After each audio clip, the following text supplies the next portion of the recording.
Hello friends, आज हम आपके लिए लेकर आ रहे हैं वीर तेजाजी महाराज के बारे में। जो उनकी जीवनी है और उनके जो इम्पोर्टेंट जो क्वेश्चन आएंगे वो हम विस्तार से देखेंगे। तो शुरू करते हैं आज का अपना सेशन। जो बीएसटीसी क्रैश कोर्स का जो अपना सेशन चल रहा था उसमें राजस्थान का जीके, जिसमें कला एवं संस्कृति, जिसमें हम लोक देवता पढ़ रहे हैं। तो लोक देवताओं में जो सबसे लोकप्रिय और जन जन में विख्यात वीर तेजाजी महाराज को शुरू करते हैं। इनका जन्म हुआ खड़नाल नागौर में। कहा हुआ था? खड़नाल नागौर में इनका जन्म हुआ। नागवंशीय जाट परिवार में इनका जन्म हुआ। कहा हुआ? खड़नाल नागौर में नागवंशीय जाट परिवार में इनका जन्म हुआ। इनकी जो गोत्र थी वो क्या थी? धोलिया गोत्र थी। इस कारण इन्हें धोलिया जाट के नाम से भी जाना जाता है। क्या नाम से जाना जाता है? धोलिया जाट के नाम से इन्हें जाना जाता है। और नागवंशीय जाट परिवार में इनका खड़नाल नागौर में जन्म हुआ। उसके बाद में हम देखते हैं इनके पिताजी का नाम ताहड़ जी, माता राजकौरी, पत्नी पेमल दे, जो पन्नेर के शासक रामचंद्र राव की पुत्री थी। किनकी पुत्री थी?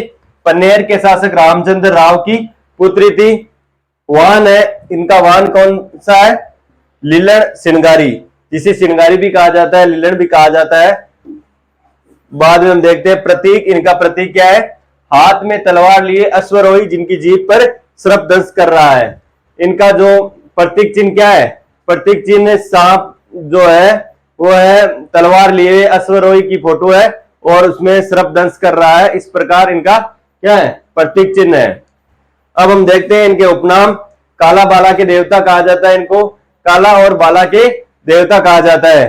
काला तो सर्प के लिए बोला जाता है, काला, और सर्प दंश का इलाज किया जाता है। और बाला जो नारू रोग होता था पहले, उनके लिए इनको काला और बाला का देवता के नाम से जाना जाता है। कृषि कार्यों के उपकारक, ये कृषि कार्यों के उपकारक देवता है। जब भी किसान खेत में हल लेकर जाते हैं तो इनके नाम से इनकी जो राखी बांधी जाती है और इनका जो गीत गाया जाता है। तो इस कारण से इनको क्या बोला जाता है? इनको कृषि का उपकारक देवता भी बोला जाता है। बाद में हम देखते हैं गोरक्षक देवता। इन्हें गोरक्षक देवता भी कहा जाता है। सांपू के देवता व धोलिया वीर, इन्हें क्या कहा जाता है? धोलिया वीर, सांपू के देवता और गोरक्षक देवता के नाम से भी जाना जाता है। अब हम देखते हैं घोड़ला। घोड़ला किसे कहा जाता है? तेजाजी के पुजारी जो सांप का जहर चूस कर उतारते हैं। तेजाजी के पुजारी जो मंदिर में पुजारी होते हैं, जो सांप का जहर चूस कर काटते हैं, उन्हें क्या कहा जाता है? घोड़ला कहा जाता है।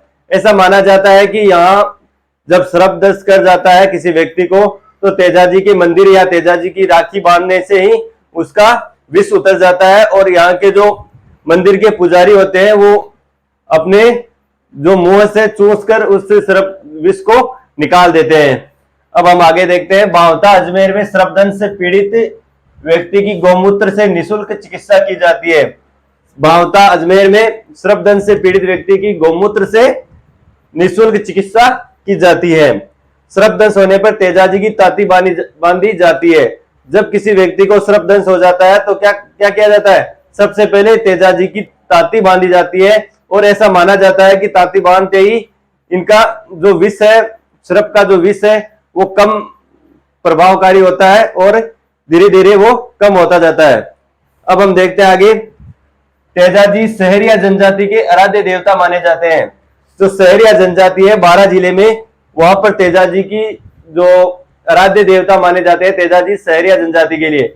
और हर घर में तेजाजी का मंदिर है, तेजाजी का थान है। उसके बाद में हम देखते हैं इनकी याद में सीताबाड़ी जो 12 में स्थित है, मेला भरता है। सीताबाड़ी में 12 में मेला भरता है। यह सहरिया जनजाति का एक प्रसिद्ध मेला है। क्या है? सहरिया जनजाति का प्रसिद्ध मेला है। अब हम देखते हैं तेजाजी की क्रम स्थली। तो तेजाजी की क्रम स्थली है वो कौन सी है? बासी दुगारी, बूंदी में स्थित है। बासी दुगारी कहां पर स्थित है? बूंदी में स्थित है। तेजाजी जन जन के उपासक है और सबसे लोकप्रिय जो देवताओं में आते हैं वो तेजाजी आते हैं। और जब किसान खेत जोतने के लिए जाते हैं तो सबसे पहले तेजा गायन गाकर जब खेत की शुरुआत करते हैं, खेत की जुताई की शुरुआत करते हैं, हल के राखी बांधी जाती है और सर्प दंश का इलाज यहाँ तेजाजी के मंदिर में इलाज होता है। और तेजाजी के नाम की राखी या तांती बांधी जाती है। जो राखी बांधी जाती है उसको तांती कहा जाता है। और जब किसान खेत में जाने से पहले सबसे पहले तेजा जी का नाम लेता है और तेजा जी का नाम लेके ही वो खेत क्या करता है। अब हम देखते हैं किसान खेत में हल जोतते समय तेजा जी की जीवनी तेजा टेर का गायन किया जाता है। जब किसान खेतों में हल जोतने के लिए जाते हैं तो सबसे पहले क्या करते हैं, तेजा टेर या तेजा गायन का क्या करते हैं, गायन करते हैं और अपनी जो हल है वो शुरू करते हैं और हल पर क्या बांधते हैं, राखी या तांती बांधी जाती है। बाद में हम देखते हैं तेजा जी ने लाचा गुजरी की गायों को छुड़ाते हुए अपने प्राणों का बलिदान दिया था। कब दिया था, लाचा गुजरी की गायों को छुड़ाने हुए अपने प्राणों का बलिदान दिया था।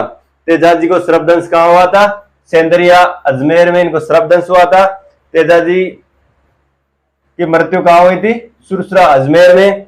और प्रसिद्ध स्थल इनका पर्वतसर नागौर मेला बढ़ता है सब जो भाद्रपद शुक्ल दशमी और तेजा दशमी को मेला बढ़ता है। राज्य का सबसे बड़ा पशु मेला आय की दृष्टि से क्या है, आय की दृष्टि से राज्य का सबसे बड़ा पशु मेला है। तो तेजा जी को सर्पदंश कहाँ हुआ था, सेंद्रिय अजमेर में।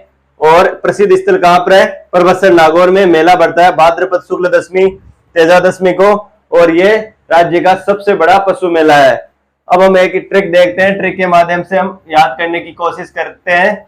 वैसे इसमें ट्रिक की जरूरत नहीं है, जो राजस्थान के सभी लोग हैं छोटे या बड़े उनको भी सबको तेजा जी के बारे में, तेजा जी की जीवनी सबको याद है और इसमें ट्रिक की आवश्यकता नहीं है। फिर भी हम ट्रिक बना रखी है। तो देखते हैं तेजा जी की टीआरपी सबसे ज्यादा, तेजा जी जो टीआरपी है जब टीवी देखते हैं तो उसकी जो होते हैं उसके मूवी वगैरह होती है उनकी क्या होती है, टीआरपी सबसे ज्यादा होती है। इस कारण हम देखते हैं तेजा जी की टीआरपी सबसे ज्यादा।